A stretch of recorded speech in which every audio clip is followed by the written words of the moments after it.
Hi everybody. In this video we'll be talking about the number of vectors in a basis, which we'll call dimension. And we'll also discuss the rank and nullity of a matrix, which is the dimensions of the row space, column space, null space. And finally we'll connect everything together to the equivalence theorem, which is the fundamental theorem of invertible matrices. The more statements we have in that theorem, the more powerful it becomes. We'll lead off with everything, though, with discussing the number of solutions in a system. So, this is called the superposition principle for non-homogeneous linear systems. Suppose that the null space of a matrix has a basis. That means that the null space of the matrix is not trivial. It's not just the zero vector. If x of p is a solution to the equation ax equals b, then there's instantly an infinite number of solutions. And in fact, all solutions have to be a form of x of p plus x of c. X of p being the one given solution, and x of c being the general solution to the associated homogeneous system. The associated homogeneous system is just the exact same system, but where it's equal to 0, it doesn't equal b. Now this is an important theorem. It's really nice because it tells you ahead of time what the solutions have to look like. And if you happen to know what the basis is, you actually can solve systems incredibly quickly then.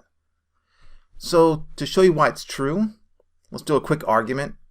Suppose then x and x sub p are both solutions to that equation ax equals b. That means then if you take a times x, you get b. If you take a times x sub p, you also get b. So then look at a times the vector x minus x sub p. Well, a times x minus x sub p, you can distribute the matrix A through it, but that would then be the same as saying b minus b, and that's zero vector. So then if a times a vector is the zero vector, that vector is in the null space. So we now know that x minus x sub p is in the null space. But the null space has a basis, so then this x minus x sub p must equal a linear combination of the basis vectors. We just don't know the scalars.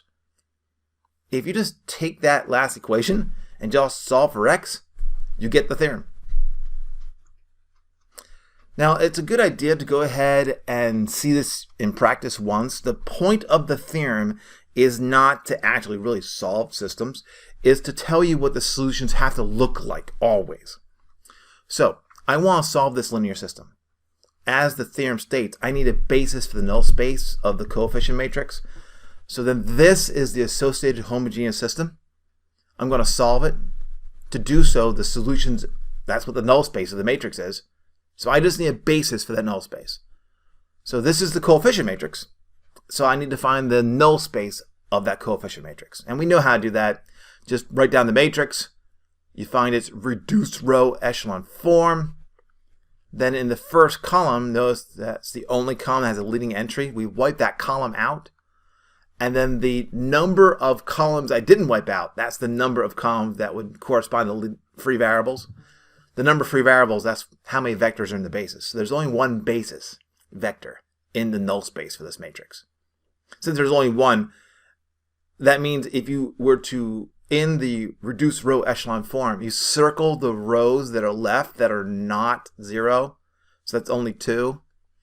That 2 has to go in the first row of this vector, but you put its opposite down, that's negative 2. The remaining entries are the identity entry, is the identity matrix. So the identity matrix that's 1 by 1 is just 1. So the vector that creates the basis for the null space of this matrix is negative 2, 1. Next, now that I have that, that means I have the general solution to equation 2. I have the general solution to the associated homogeneous system because it's just the null space of that matrix. And the all such linear combination of the basis vectors, that forms all the vectors in the null space. We also, though, have at least one particular solution to equation 1. You can just see that by just inspection. The vector 1, 1 certainly is a solution to that equation. So that means then, by putting these together, I then have the general solution to the equation 1. It must be the particular solution plus the complementary solution. Remember now, the important thing here is that the theorem guarantees that the solutions have to be this form. That means then you can use that in other places. It's not the point of this is not to teach you how to solve it again. You can Certainly, you can. But the point of the theorem is to tell you what the solutions have to look like in the end. Okay, so then with that in mind, then we can get a really nice result. And that is, if you ever give me a system of the form AX equals B, there's only three possibilities. Either there's no solution, there's one solution, or there's an infinite number of solutions. This is a direct consequence of what I just did.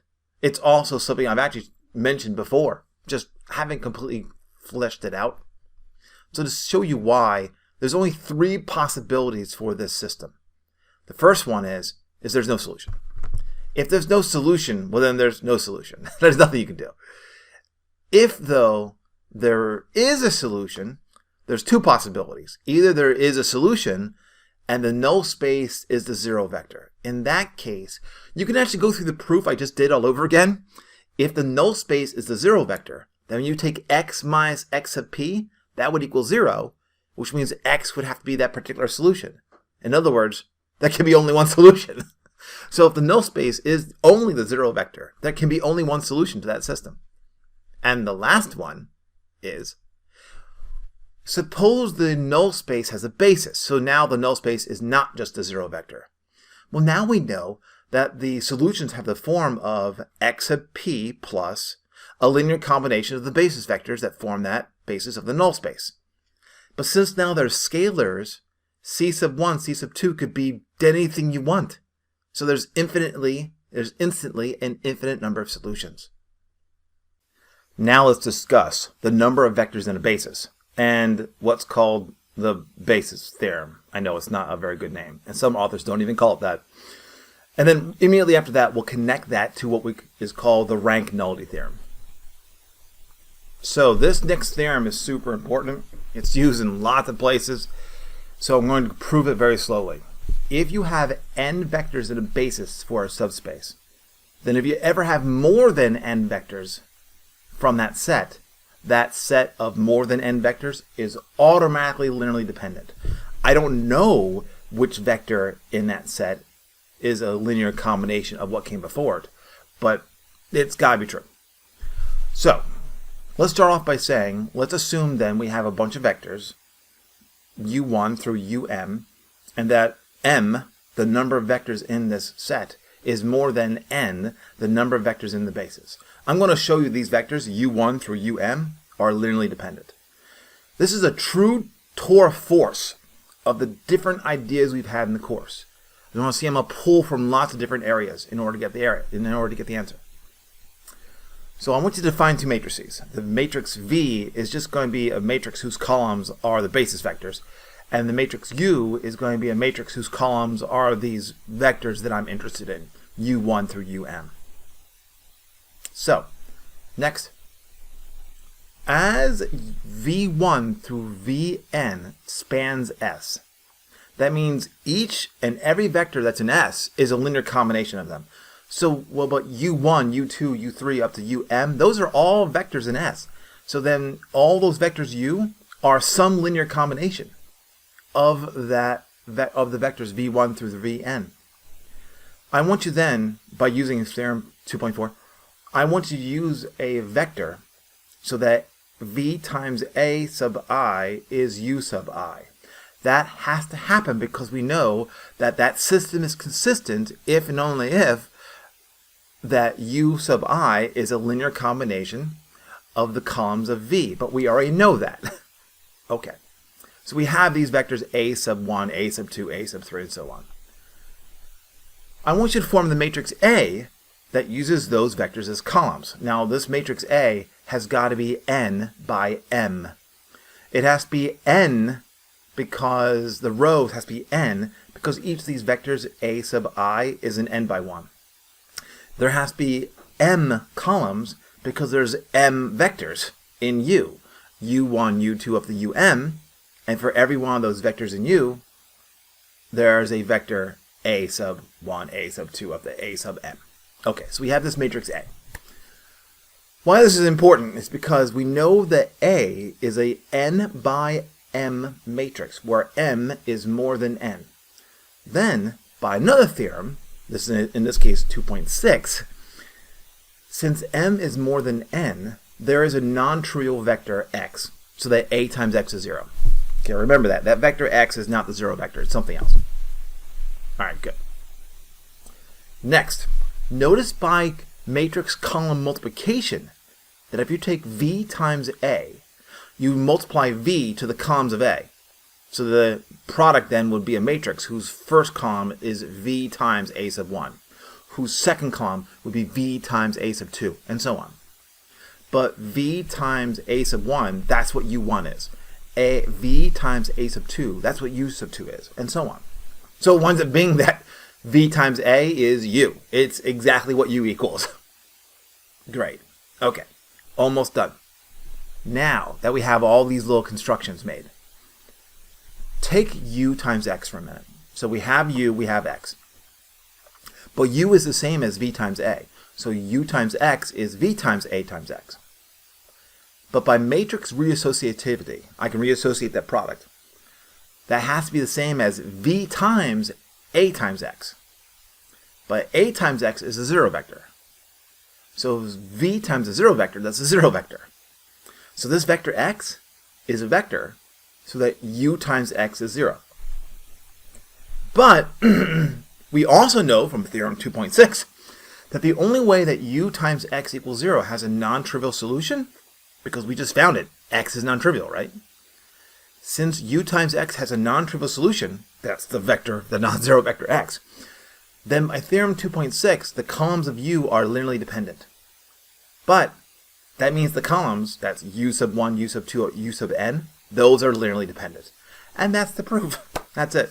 There's another way to do the same thing, but by using lots of symbols. It's just by doing it this way, I think it's a lot cleaner. And I also think it's connecting important ideas instead of going down to slowest level understanding. That theorem is really useful if you already know a basis for the space. So for example, these three vectors, they have to be linearly dependent. That's because they all come from R2.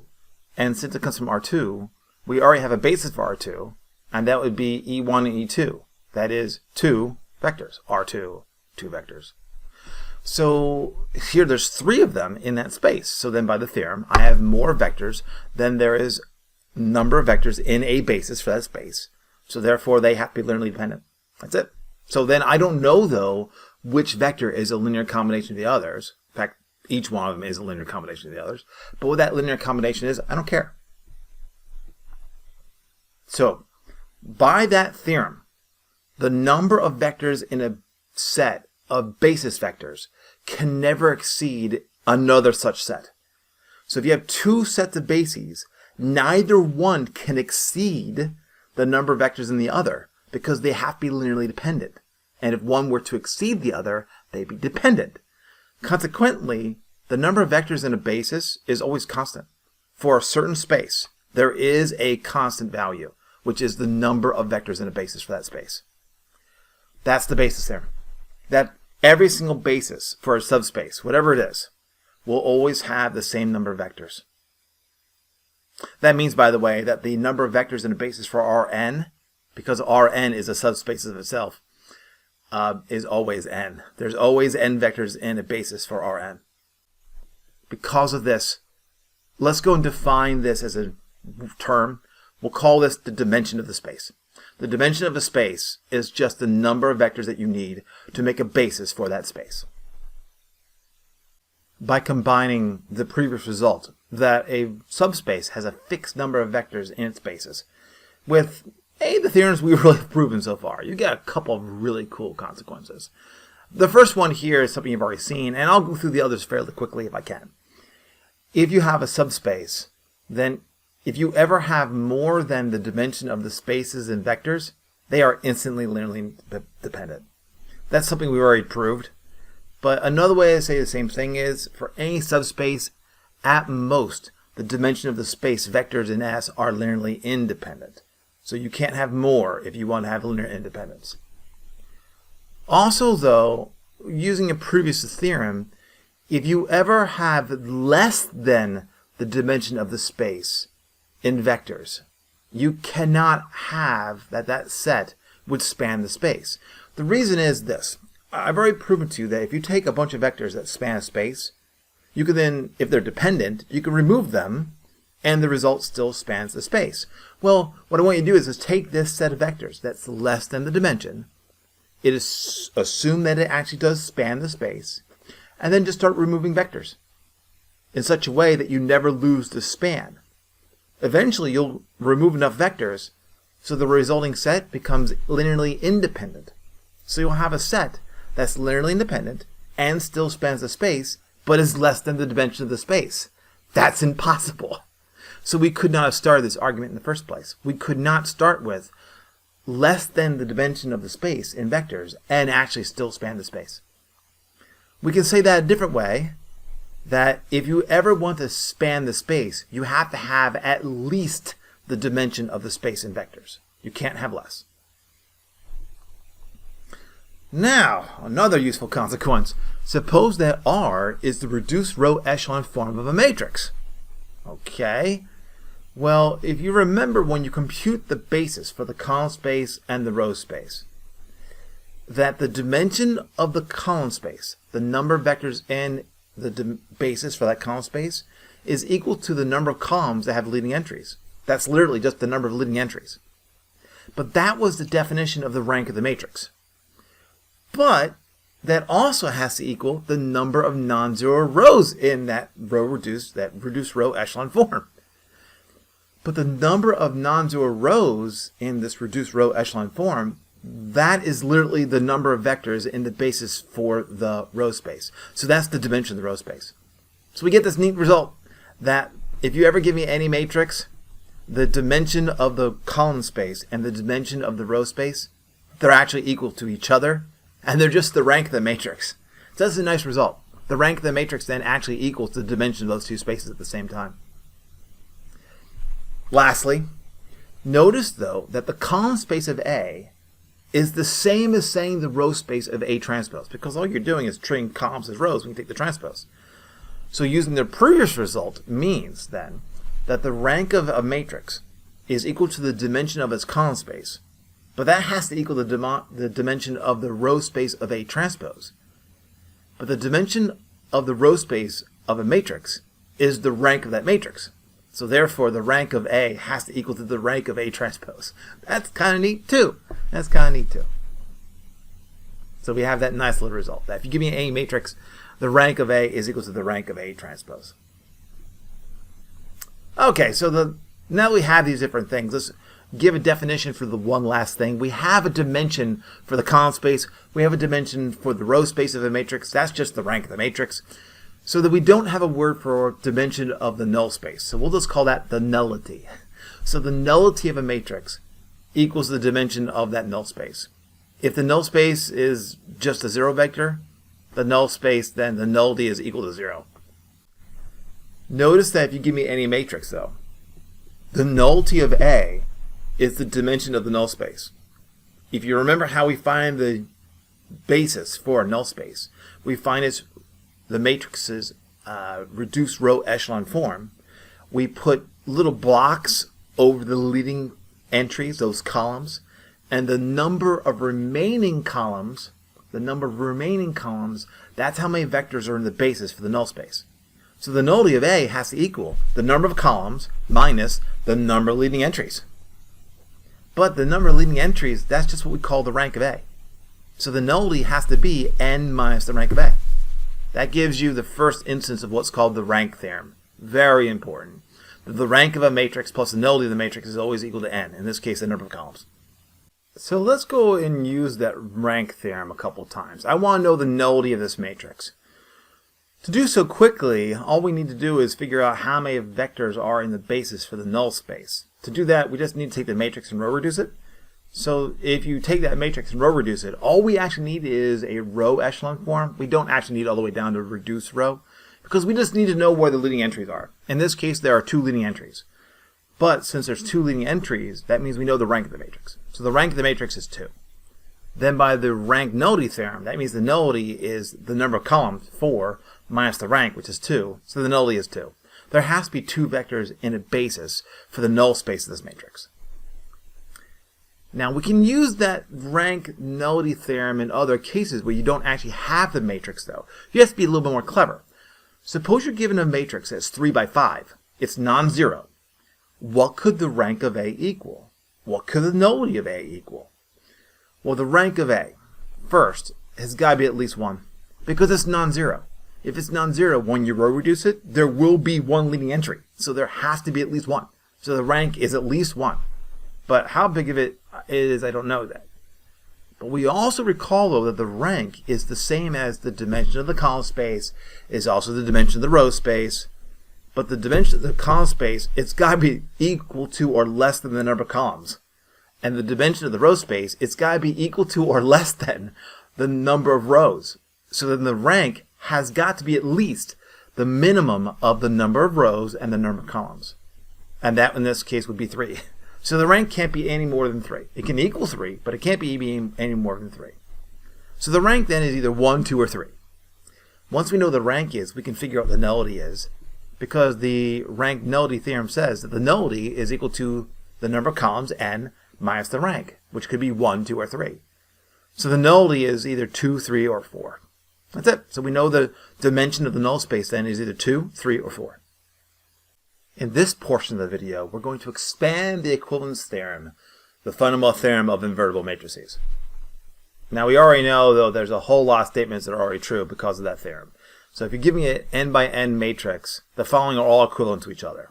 The A is invertible, the AX equals B has a unique solution for every B, the AX equals 0 has only one solution, x equals 0, the A can be row reduced to the identity, and the A is expressible as a product of elementary matrices. If any of these are true, they're all true. We can then add on to this theorem lots of statements. So we have that the nullity of A is 0. The rank of A is n. The columns are linearly independent. The rows are linearly independent. The columns are span Rn. The rows span Rn. The columns are a basis for Rn. The rows are a basis for Rn. So if you wanted to skip to the end to show you where I would use such a thing, to use this theorem, you go right ahead if you don't want to see the proofs. But I warn you, doing so has a cost, that later on you're going to see this argument again, and then we won't have nice numbers to look at. You'll have to listen to the argument anyway. Okay, so let's go ahead and just start the argument then. I'm going to show that these are all equivalent to the previous statements. To do that, F and G are automatically equivalent. That's literally the rank nullity theorem. Their sum has to be n. So if one of them is 0, the other one has to be n. Also, H, I, and J, they're also pretty obvious that they're equivalent to each other, because if H and I are true, that's the definition for J, that it's a basis. And if J is true, the columns are a basis, then instantly they're both independent and they span the space. So then if J is true, H and I are true. In fact, if I can show that H and I imply each other, that automatically implies that H, I, and J are all equivalent. So that's one thing I have to prove. I have to prove that H and I are equivalent. But what I don't have to do is, I don't have to prove that K, L, and M are true. Because since the rank of A is equal to the rank of A transpose, notice A and A transpose, rows become columns. So because of that, if H, I, and J are true, then instantly K, L, and M are true, because I can replace any argument with columns with rows instead. So in order to do the proof, we're going to stitch together equivalent groupings. I already know statements A, B, C, D, and E are equivalent. I already know F and G are equivalent. I'm going to prove that H, I, and J are equivalent by showing that H and I are equivalent. Once I have these different groupings, I stitch them all together by showing that C implies F and vice versa. I'll show that C implies H and vice versa. And then don't forget, along the way, I have to prove that H implies I. That's actually the tough one. That's the one that takes a little bit of effort. Okay, let's do these proofs. The first two are really simple. So C implies F and vice versa. So C is that AX equals 0 has only 0 as the solution. But that means then there's only one vector in the null space, because that's literally the definition of what it means to be in the null space. If only the 0 vector is in the null space, that's what it means for the nullity to be 0. So that's the proof. C implies H. So then let's assume that the system AX equals 0 has only the solution x equals 0. But by theorem 2.6, that's equivalent to saying that the columns are linearly independent. We actually already did the proof. Now the last one. H implies I and vice versa. We're going to have to do this proof twice. I'll show that H implies I and then I implies H. This is using a very clever argument based upon what it means to be a basis and how many vectors are in a basis.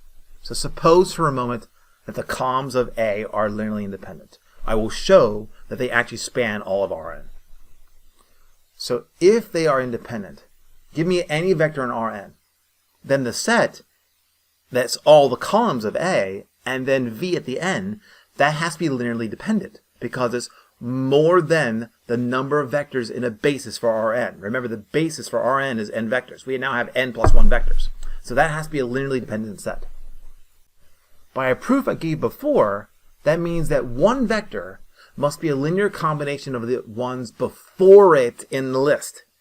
Well, then none of the columns can be linearly dependent upon the other columns. So the only vector here that could be a linear combination of the ones that come before it is V. So V must be a linear combination of the columns of A. But that means then every vector in Rn is a linear combination of the vectors that are the columns of A. That means the columns of A span all of Rn. And that's that part of the proof.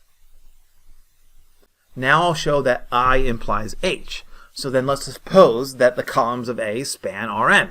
I'll show the columns are actually linearly independent. Okay, well, what if they didn't? What if they were not independent? What if they were dependent? All right, well, you've seen me do this argument before. You have a bunch of vectors that are linearly dependent. You can then remove vectors and never change the span. So what I want you to do is take this set of columns of vectors, that are n of them, remove them, and as you do that, you will never change the span. So the resulting less vectors will still span Rn. Keep removing vectors until the set is no longer linearly dependent. You will then form a set of less than n vectors that spans Rn and is linearly independent. That is just impossible. You can't have that because we know there has to be n vectors in a basis. So that means then what I assumed was not true. I assumed that they were linearly dependent. They can't be. They must be independent. And that's the proof. As an example of using that theorem, it's a great time saver. So suppose you wanted to show that these three vectors form a basis for R3. You'd have to show two things, that they are linearly independent and that they span the whole space. And that's kind of tedious to do so. Instead, we'll do this sneaky little trick. Form a matrix with those columns. Notice that matrix is already a row echelon form, so I know its rank is 3. But then by the fundamental theorem of invertible matrices, which I'll just call the equivalency theorem, because it's faster. By the equivalency theorem, that means then that matrix is invertible, that matrix is a product of elementary matrices, that the columns form a basis. That's one of them, right? So that's it. That is a quick way to show that those vectors form a basis for R3. You literally form a matrix with those columns, and then row reduce it and just find the rank of the matrix. Nice, huh? So let's finish off the video with a discussion on what we mean by coordinates relative to a basis.